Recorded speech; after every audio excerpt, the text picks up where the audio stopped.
చిత్తూరు జిల్లా పలమనేరు నియోజకవర్గం వీకోట మండలంలోని కృష్ణాపురం గ్రామంలో అరటి పంట ధ్వంసం కలకలం రేపుతోంది. స్థానిక రైతు రఘు 1 ఎకరా విస్తీర్ణంలో నాటిన సుమారు 1000 అరటి మొక్కలు గుర్తు తెలియని వ్యక్తులు ధ్వంసం చేసిన ఘటనపై తీవ్ర ఆందోళన వ్యక్తం చేస్తున్నారు. 2 చేతుల 4 నెలలు చూసుకున్న పంటను ఇలా నాశనం చేయడం తనకు తీవ్ర నష్టం కలిగించిందని రైతు పేర్కొన్నారు. వేణుగోపాల స్వామి ఆలయం వెనుక భాగంలో ఉన్న తోటను ఎవరు ఎందుకు ధ్వంసం చేశారనే విషయం స్పష్టకు రాలేదు. రాత్రివేళ దుండగులు పంటను నేలమట్టం చేసినట్లు రైతులు తెలిపారు. ఆర్థికంగా నష్టపరిచే ఉద్దేశంతోనే ఈ దాడి జరిగి ఉండొచ్చని అనుమానం వ్యక్తం చేస్తున్నారు. కృష్ణాపురం గ్రామం నిన్న సాయంకాలం ఎంత పరుకుంటు నా వ్యవసాయ భూమిలో అరటి తోట వేసింటి. నిన్న 4 గంటల వరకు అరటి తోటకి ఎరువులు వేసి మొన్ను దుబ్బి 5 గంటల వరకు పట్టే కూలీలు వచ్చిండ్రి. 5 గంటల తర్వాత వెళ్ళిపోతుంది ఇంటికి.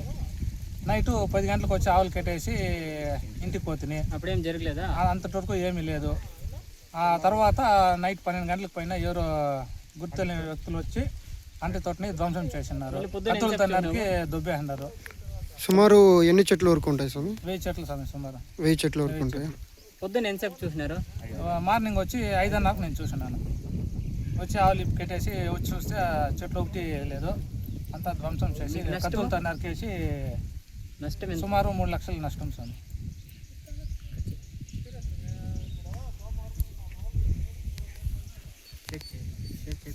తీసుకో